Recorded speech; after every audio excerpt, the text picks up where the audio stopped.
ਤੁਸੀਂ ਸੁਣ ਰਹੇ ਹੋ ਪੰਜਾਬੀ ਰੇਡੀਓ USA ਤੇ ਸਿੱਖ ਇਤਿਹਾਸ ਦੇ ਵਿੱਚ ਅੱਜ ਦਾ ਦਿਨ ਅੱਜ 30 ਜੁਲਾਈ ਹੈ। 30 ਜੁਲਾਈ 1873 ਦੇ ਦਿਨ ਸਿੱਖ ਤਵਾਰੀਖ ਦੇ ਵਿੱਚ ਇੱਕ ਡਰਾਮਾਈ ਘਟਨਾ ਘਟੀ ਜਿਸ ਨੇ ਸਿੱਖ ਜਗਤ ਨੂੰ ਹਿਲਾ ਕੇ ਰੱਖ ਦਿੱਤਾ। ਅੰਮ੍ਰਿਤਸਰ ਮਿਸ਼ਨ ਸਕੂਲ ਦੇ ਵਿੱਚ ਪੜ੍ਹ ਰਹੇ 4 ਸਿੱਖ ਬੱਚਿਆਂ ਅਤਰ ਸਿੰਘ, ਸਾਧੂ ਸਿੰਘ, ਸੰਤੋਖ ਸਿੰਘ ਅਤੇ ਆਇਆ ਸਿੰਘ ਨੇ ਇਹ ਐਲਾਨ ਕੀਤਾ ਕਿ ਉਹ ਈਸਾਈ ਧਰਮ ਦੇ ਵਿੱਚ ਸ਼ਾਮਲ ਹੋਣਾ ਚਾਹੁੰਦੇ ਨੇ। ਇਸ ਤੋਂ ਪਹਿਲਾਂ ਭਾਵੇਂ 2 ਰਾਜ ਘਰਾਣਿਆਂ ਦੇ ਬੱਚੇ ਮਹਾਰਾਜਾ ਦਲੀਪ ਸਿੰਘ ਅਤੇ ਕੰਵਰ ਹਰਨਾਮ ਸਿੰਘ ਕਪੂਰਥਲਾ ਈਸਾਈ ਬਣ ਚੁੱਕੇ ਸਨ, ਪਰ ਹੋਰ ਅਖੌਤੀ ਉੱਚੇ ਖਾਨਦਾਨਾਂ ਦੇ ਵਿੱਚੋਂ ਕੋਈ ਵੀ ਈਸਾਈ ਨਹੀਂ ਸੀ ਬਣਿਆ। ਆਮ ਸਿੱਖਾਂ ਦੇ ਵਿੱਚੋਂ ਹੋਰ ਕਈ ਜਣੇ ਈਸਾਈ ਜ਼ਰੂਰ ਬਣ ਚੁੱਕੇ ਸਨ, ਪਰ ਇਹੋ ਜਿਹੇ ਲੋਕ ਅਣਪੜ੍ਹ ਅਖੌਤੀਆਂ ਪਛੜੀਆਂ ਜਮਾਤਾਂ ਵਿੱਚੋਂ ਜਾਂ ਇਸ ਤਰ੍ਹਾਂ ਦੇ ਕੁਝ ਹੋਰ ਸ਼ਖਸ ਸਨ। ਪੜ੍ਹੇ ਲਿਖੇ ਚੰਗੇ ਗੁਰਸਿੱਖ ਘਰਾਂ ਦੇ ਵਿੱਚੋਂ ਇੱਕ ਵੀ ਬੰਦਾ ਹਾਲੇ ਤੱਕ ਈਸਾਈ ਨਹੀਂ ਸੀ ਬਣਿਆ। ਖੈਰ 4 ਸਿੱਖ ਬੱਚਿਆਂ ਦੇ ਈਸਾਈ ਬਣਨ ਦੇ ਇਸ ਐਲਾਨ ਦੇ ਨਾਲ ਕੁਝ ਸਰਗਰਮ ਸਿੱਖ ਆਪਸ ਦੇ ਵਿੱਚ ਮਿਲੇ ਅਤੇ ਇਹਨਾਂ ਨੂੰ ਸਮਝਾ ਬੁਝਾ ਕੇ ਇਸ ਹਰਕਤ ਤੋਂ ਰੋਕ ਲਿਆ ਸੀ।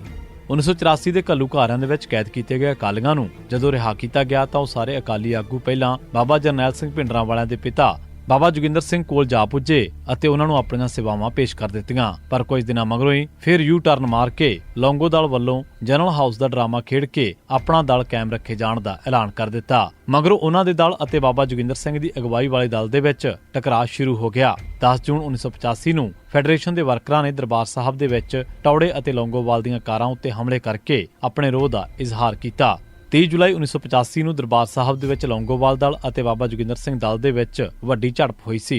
ਇਸ ਦੇ ਵਿੱਚ ਤਕਰੀਬਨ 50 ਤੋਂ ਵੱਧ ਸਿੱਖ ਫੱਟੜ ਹੋਏ ਸਨ।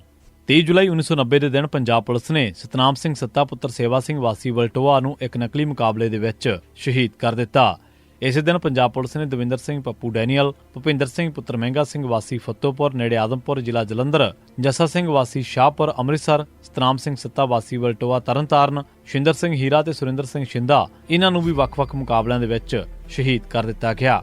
30 ਜੁਲਾਈ 1991 ਦੇ ਦਿਨ ਪੰਜਾਬ ਪੁਲਿਸ ਨੇ ਵੀਰ ਸਿੰਘ ਪੁੱਤਰ ਬਿਰਸਾ ਸਿੰਘ ਵਾਸੀ ਖਾਪੜਖੇੜੀ, ਅਰਵਿੰਦਰ ਸਿੰਘ ਪੁੱਤਰ ਨਰੈਣ ਸਿੰਘ ਜੈਲਦਾਰ ਵਾਸੀ ਕੋਹਾਲਾ ਜ਼ਿਲ੍ਹਾ ਅੰਮ੍ਰਿਤਸਰ ਇਹਨਾਂ ਨੂੰ ਨਕਲੀ ਮੁਕਾਬਲਿਆਂ ਦੇ ਵਿੱਚ ਸ਼ਹੀਦ ਕਰ ਦਿੱਤਾ। 29-30 ਜੁਲਾਈ 1992 ਦੀ ਅੱਧੀ ਰਾਤ ਨੂੰ ਮਾਡਲ ਟਾਊਨ ਐਕਸਟੈਂਸ਼ਨ ਲੁਧਿਆਣਾ ਦੇ ਵਿੱਚ ਸੈਂਕੜੇ ਸਿਪਾਹੀਆਂ ਤੇ CRPF ਦੇ ਫੌਜੀਆਂ ਨੇ ਸਰਦਾਰ ਕੌਰ ਸਿੰਘ ਦੇ ਘਰ ਤੇ ਹਮਲਾ ਕਰਕੇ ਖਾਲਿਸਤਾਨ ਲਿਬਰੇਸ਼ਨ ਫੋਰਸ ਦੇ ਜਰਨੈਲ ਗੁਰਜੰਟ ਸਿੰਘ ਬੁੱਧ ਸਿੰਘ ਵਾਲਾ ਨੂੰ ਸ਼ਹੀਦ ਕਰ ਦਿੱਤਾ। ਜਿਸ ਦੇ ਨਾਲ ਹੀ ਇਸ ਘਰ ਦੇ ਮਾਲਕ ਸਰਦਾਰ ਕੌਰ ਸਿੰਘ ਦੀ ਪਤਨੀ ਅਤੇ ਉਸ ਦੀਆਂ 20, 17 ਤੇ 14 ਸਾਲ ਉਮਰ ਦੀਆਂ 3 ਧੀਆਂ ਨੂੰ ਗ੍ਰਿਫਤਾਰ ਕਰਕੇ ਉਹਨਾਂ ਦੀ ਕੋਠੀ ਸੀਲ ਕਰ ਦਿੱਤੀ।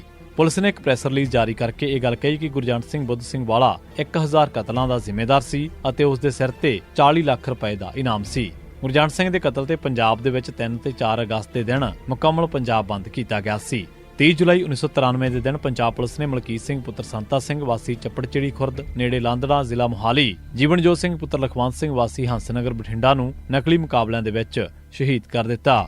ਸਿੱਖ ਸਟੂਡੈਂਟਸ ਫੈਡਰੇਸ਼ਨ ਦੀ ਨੀਂਹ ਰੱਖਣ ਵਾਲੇ ਸਰਦਾਰ ਅਮਰ ਸਿੰਘ ਅੰਬਾਲਵੀ 30 ਜੁਲਾਈ 1995 ਦੇ ਦਿਨ ਚੜ੍ਹਾਈ ਕਰ ਗਏ। 30 ਜੁਲਾਈ 2014 ਦੇ ਦਿਨ ਅਮਰੀਕਾ ਦੇ ਸ਼ਹਿਰ ਨਿਊਯਾਰਕ ਦੇ ਵਿੱਚ ਸੰਦੀਪ ਸਿੰਘ ਨੂੰ ਇੱਕ ਨਸਲਵਾਦੀ ਗੋਰੇ ਜੋਸਫ ਕੈਲਕਾ ਨੇ ਪਿਕਅਪ ਟਰੱਕ ਦੇ ਨਾਲ ਟੱਕਰ ਮਾਰ ਕੇ 30 ਫੁੱਟ ਤੱਕ ਧੂ ਲੈ ਗਿਆ ਅਤੇ ਬੁਰੀ ਤਰ੍ਹਾਂ ਜ਼ਖਮੀ ਕਰ ਦਿੱਤਾ ਅਤੇ ਫਿਰ ਟਰੱਕ ਲੈ ਕੇ ਭੱਜ ਗਿਆ। ਪੁਲਿਸ ਨੇ ਉਸ ਨੂੰ ਨਸਲੀ ਨਫ਼ਰਤ, ਇਰਾਦਾ ਕਤਲ ਅਤੇ ਜੁਰਮ ਕਰਕੇ ਭੱਜਣ ਦੇ ਦੋਸ਼ਾਂ ਦੇ ਵਿੱਚ ਚਾਰਜ ਕੀਤਾ।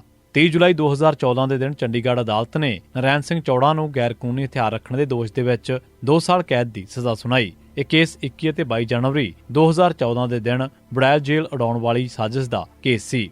30 ਜੁਲਾਈ 2020 ਦੇ ਦਿਨ ਪੰਜਾਬ ਤੇ ਹਰਿਆਣਾ ਹਾਈ ਕੋਰਟ ਦੀ ਸੇਵਾ ਮੁਕਤ ਜੱਜ ਨਵਿਤਾ ਸਿੰਘ ਨੇ 267 ਪਾਵਨ ਸਰੂਪ ਮਾਮਲੇ ਸੰਬੰਧੀ ਜਾਂਚ ਕਰਨ ਤੋਂ ਅਸਮਰੱਥਾ ਪ੍ਰਗਟਾਉਂਦਿਆਂ ਆਪਣਾ ਨਾਮ ਵਾਪਸ ਲੈ ਲਿਆ। ਇਸ ਕਾਰਨ ਸ੍ਰੀ ਅਕਾਲ ਤਖ਼ਤ ਸਾਹਿਬ ਦੇ ਜਥੇਦਾਰ ਗਿਆਨੀ ਹਰਪ੍ਰੀਤ ਸਿੰਘ ਨੇ ਇਹ ਜਾਂਚ ਤੇਲੰਗਾਨਾ ਹਾਈ ਕੋਰਟ ਦੇ ਵਕੀਲ ਡਾਕਟਰ ਈਸ਼ਰ ਸਿੰਘ ਨੂੰ ਸੌਂਪ ਦਿੱਤੀ, ਜਿਨ੍ਹਾਂ ਮੁੱਖ ਜਾਂਚ ਅਧਿਕਾਰੀ ਵਜੋਂ ਇਸ ਮਾਮਲੇ ਦੀ ਜਾਂਚ ਦਾ ਜ਼ਿੰਮਾ ਸੰਭਾਲਿਆ। ਸ੍ਰੀ ਅਕਾਲ ਤਖ਼ਤ ਸਾਹਿਬ ਦੇ ਜਥੇਦਾਰ ਗਿਆਨੀ ਹਰਪ੍ਰੀਤ ਸਿੰਘ ਵੱਲੋਂ ਜਾਰੀ ਬਿਆਨ ਦੇ ਵਿੱਚ ਦੱਸਿਆ ਗਿਆ ਕਿ ਸੇਵਾ ਮੁਕਤ ਜੱਜ ਨਵਿਤਾ ਸਿੰਘ ਨੇ ਕਿਸੇ ਘਰੇਲੂ ਮਜਬੂਰੀ ਕਾਰਨ ਜਾਂਚ ਕਰਨ ਤੋਂ ਅਸਮਰੱਥਾ ਜ਼ਾਹਰ ਕੀਤੀ ਸੀ ਅਤੇ ਇਸੇ ਲਈ ਉਹਨਾਂ ਦੀ ਥਾਂ ਤੇ ਸ੍ਰੀ ਅਕਾਲ ਤਖ਼ਤ ਸਾਹਿਬ ਵੱਲੋਂ ਇਸ ਮਾਮਲੇ ਦੀ ਜਾਂਚ ਵਾਸਤੇ ਮੁੱਖ ਜਾਂਚ ਅਧਿਕਾਰੀ ਵਜੋਂ ਤੇਲੰਗਾਨਾ ਹਾਈ ਕੋਰਟ ਦੇ ਵਕੀਲ ਡਾਕਟਰ ਈਸ਼ਰ ਸਿੰਘ ਨੂੰ ਜ਼ਿੰਮੇਵਾਰੀ ਸੌਂਪ ਦਿੱਤੀ ਗਈ ਹੈ। ਇਸ ਤੋਂ ਪਹਿਲਾਂ ਉਹ ਜਸਟਿਸ ਨਵਿਤਾ ਸਿੰਘ ਦੇ ਨਾਲ ਸਹਾਇਕ ਜਾਂਚ ਅਧਿਕਾਰੀ ਵਜੋਂ ਕੰਮ ਕਰ ਰਹੇ ਸਨ। ਸਹਾਇਕ ਜਾਂਚ ਟੀਮ ਦੇ ਵਿੱਚ ਪੰਜਾਬ ਤੇ ਹਰਿਆਣਾ ਹਾਈ ਕੋਰਟ ਦੇ ਵਕੀਲ ਡਾਕਟਰ ਹਰਪ੍ਰੀਤ ਕੌਰ ਅਤੇ ਚਾਰਟਰਡ ਅਕਾਊਂਟੈਂਟ ਬੀਬੀ ਹਰਲੀਨ ਕੌਰ ਨੂੰ ਵੀ ਸ਼ਾਮਲ ਕੀਤਾ ਗਿਆ ਸੀ।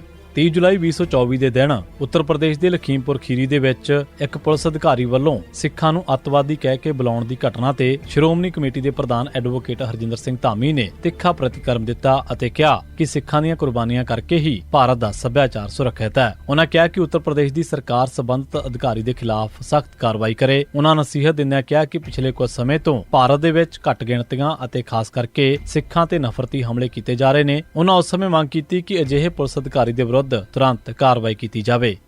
ਇਸੇ ਸਿੱਖ ਇਤਿਹਾਸ ਦੇ ਵਿੱਚ ਅੱਜ ਦਾ ਦਿਨ। ਤੁਸੀਂ ਸੁਣਦੇ ਰਹੋ ਪੰਜਾਬੀ ਰੇਡੀਓ USA।